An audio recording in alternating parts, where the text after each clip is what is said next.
Rise and shine, it's espresso time. Good morning, Believe Nation, it's Evan. My one word is believe, and I believe in you. I believe you have an amazing gift inside you that I want to see explode out into the world. So grab your coffee and sip on today's message. Pick good people. Over to you, Bill Gates. I wake up every morning. Espresso keep me going. I wake up every morning. In my case, I'd say my best business decisions really have to do with picking people. Deciding to go into partnership with Paul Allen is probably at the top of the list. And then subsequently hiring a friend, Steve Ballmer. And having somebody who you totally trust, who's totally committed, who shares your vision and yet has a little bit different set of skills, and also acts as a check on you. Some of the ideas you come up with, you run by them because they're going to say, hey, wait a minute, have you thought about this and that?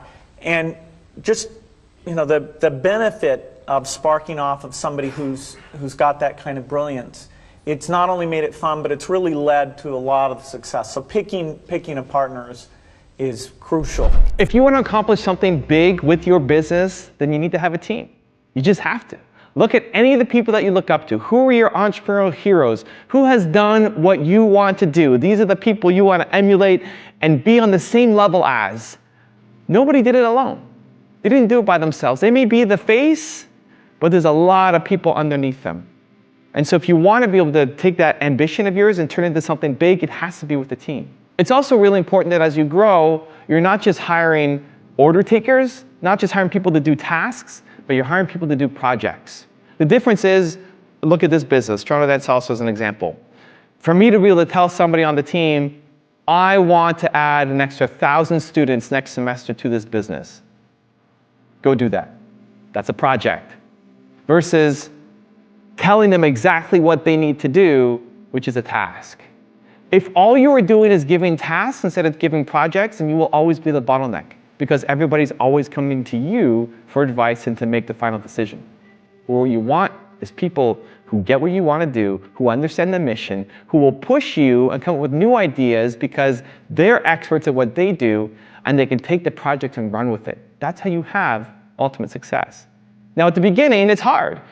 Very few companies, whoever their first employee was, is still with the business.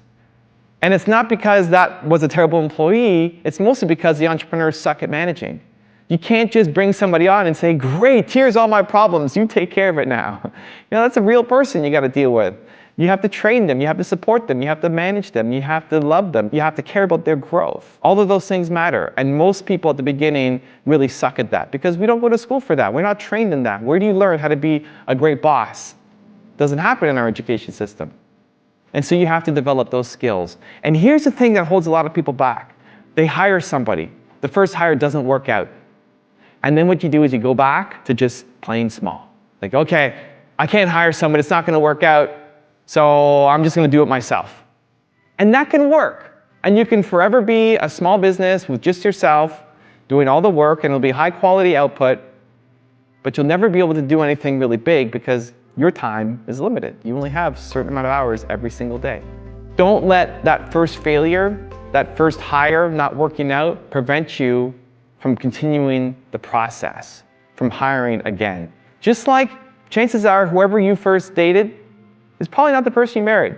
Sometimes it works out and it's great, but most of the time it's not. And so just because you kissed somebody and that relationship didn't work out, it doesn't mean you throw in the towel and say, I'm never gonna get married. It's never going to work out. I'm just going to live by myself my entire life. That's not how we think. But for some reason in entrepreneurship, people take that approach because the first hire didn't work out. Now they're never going to hire anybody again. And so getting over that hurdle, expect the first hire not to work out, even though you're going to do your best and every time you're going to learn. Then look to make sure you're hiring people to do projects and not just tasks so they can really push you and drive the mission of the business forward. And it all starts with that mindset of just understanding that if you have big ambition, you want to make a mark on your industry, you want to achieve big goals, you can't do it alone. You need great people around you. So the question of the day today is, I'm curious, who is the next person that you need to bring on board your team? Not their name, but the position. What's the skill that you need to have on your business that if they were there, it's going to help catapult your business forward? I'd love to hear from you. I'm really curious. Leave it down in the comments below. I also want to give a quick shout out to Brandon Slater. Brandon, thank you so much for picking up a copy of my book, Your One Word, doing the interview on your YouTube channel, and all the love and support around the book. I really, really appreciate it, man, and I'm so glad you enjoyed the read. So thank you guys again for watching. I believe in you. I hope you continue to believe in yourself and whatever your one word is. Much love, and I'll see you again tomorrow morning for another shot of espresso. I wake up every morning. Espresso, keep me going. Very, very, very important. Do not work in a vacuum. Do not work in a vacuum. Right? You may be a filmmaker and doing something on your own, but you have to surround yourself with trusted people. You have to, you get so immersed in your work. You will. Everybody does. You get so immersed in your work. I guarantee you, you will not be able to see the forest from the trees. Frankly, you'll be studying the pine needles and worrying about them. And you need someone to help you back up and take a look at the forest and see where things are working or not working. And you need to surround yourself with people whose judgment you trust, and they can be brutally honest with you. And you have to be able to, look, showing as an artist, showing unfinished work to people is really difficult, is really hard. It always is hard. It always will be hard. It never gets any easier. But you have to do it. You all know that there are so many details involved in what we do and so many individuals involved in what we do.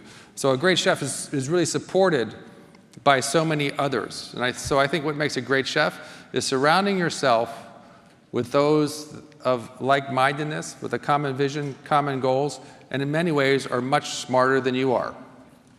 Remember that. Always work with people that are much smarter than you are. The only way to really get better is to play with those who can teach you and be better. So what I've tried to do in my entire career is surround myself with talented people. Observe your environment at work, at school, at home. I'm asking you to look at the people around you purposefully and intentionally.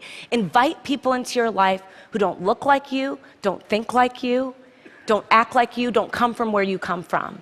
And you might find that they will challenge your assumptions and make you grow as a person. You might get powerful new insights from these individuals. Well, let me give you the one-word secret to happiness. One word. This is all you need to be happy. The most important word ever. If you had to think of one word that's most important to you, or that sums you up, or that would be kind of like a little beacon. Hey Believe Nation, if you want to know what the most important one word is for Tony Robbins, Gary Vaynerchuk, Oprah Winfrey, will.i.am, and Howard Schultz, I have a very special secret video for you. Check the description for details.